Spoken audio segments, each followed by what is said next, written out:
Logic Pro on the new 2021 iPad Pro?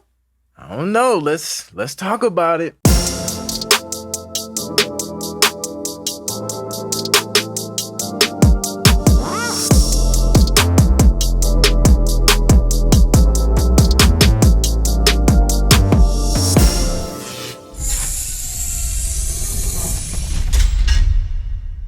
What's up, people? Welcome to the channel where we talk about music licensing, music business, and music production.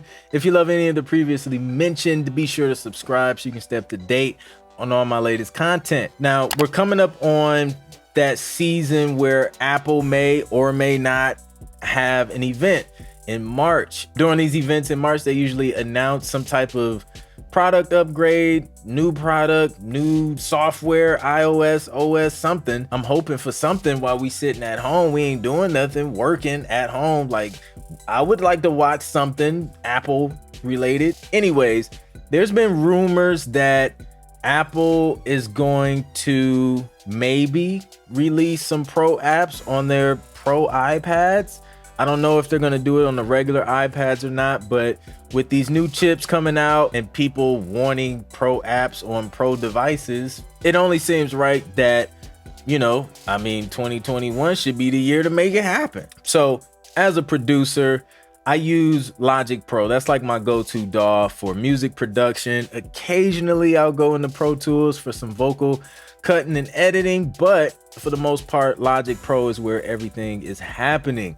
So sometimes I'm not always in front of the computer at home. Like sometimes I'm out and about, and an iPad is a great device that doesn't take up a whole bunch of space. It doesn't cost $15,000 like the MacBooks that you need to max out just to be able to do pro things. I feel like pro apps on these new iPad Pros that may or may not come out in March would be dope for us pro people. I'm gonna go through 4 expectations that I kind of have personally for the 2021 iPad Pros. Now, before I get into my 4 expectations of Apple this year, I've been using a Mac since 2005, and over the years, I feel like they've gotten further and further away from accommodating to pro users.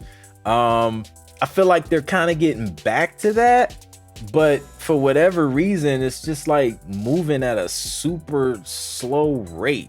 I don't know if this hand it just symbolizes rate, I guess. I don't know. Yeah, I feel like they're moving in the right direction. Would just like them to kind of speed up a little bit. That'll be great. So we'll see. Now let's get into my 4 expectations of this Apple event in March that may or may not happen. We don't know. That first one being obviously Logic Pro.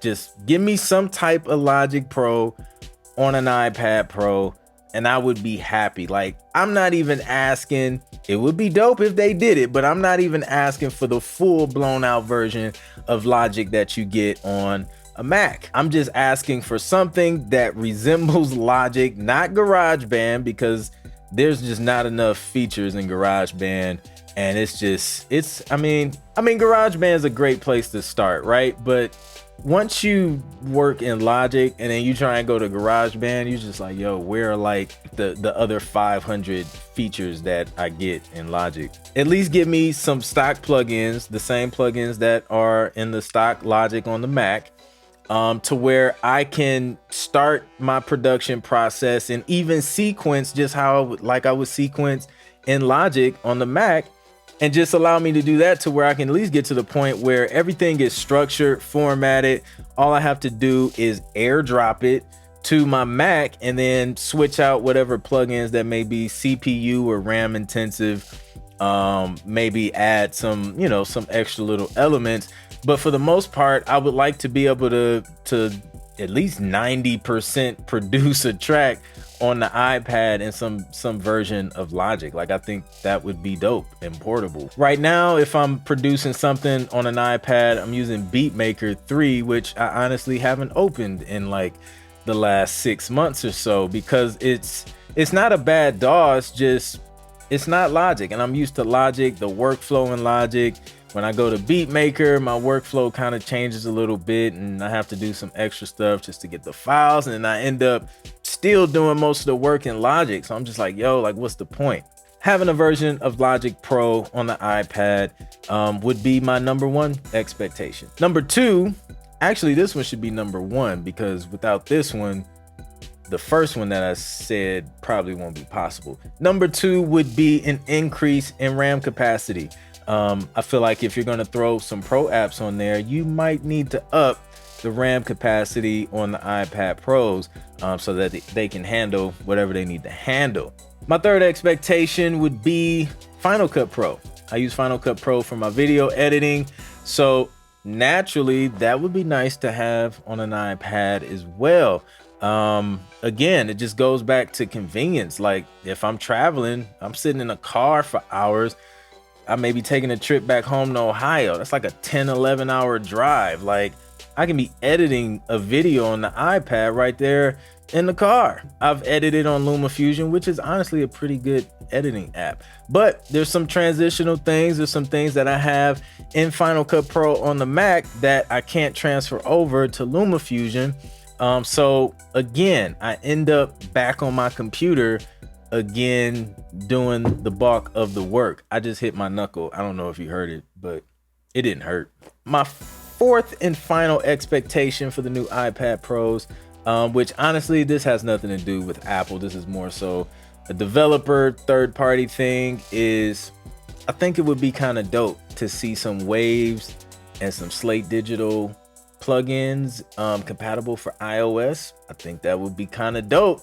It's 2021, like it's the year to do everything. But I think another thing that keeps me attached to the computer all the time is just the plugins. Now granted, Logic has some great stock plugins, but then there's other plugins that I use like in every mix from Waves and Slate Digital that would be dope to have some version of those on iOS.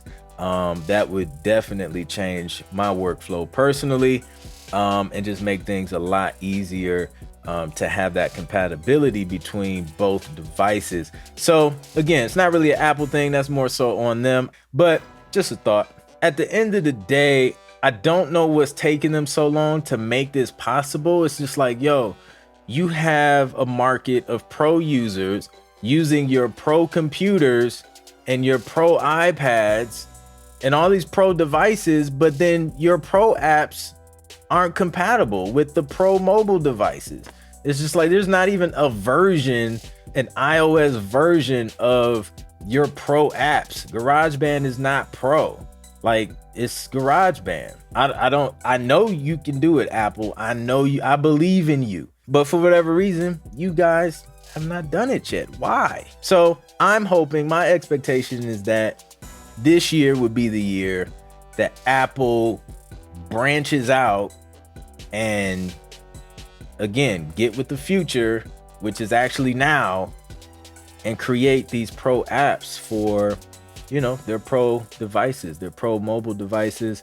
Otherwise, I'm gonna go get a Mac Mini and like a portable external display and like just call it a day. Cause I'm not about to pay $15,000 for those MacBooks. Like it's just not worth it to me. As a pro user, for me to get what I need to get out of their MacBooks, this is gonna cost an arm and a leg. Like I built a Hackintosh for a fraction of the price, and it was more powerful than every MacBook they had on the market at the time I built this.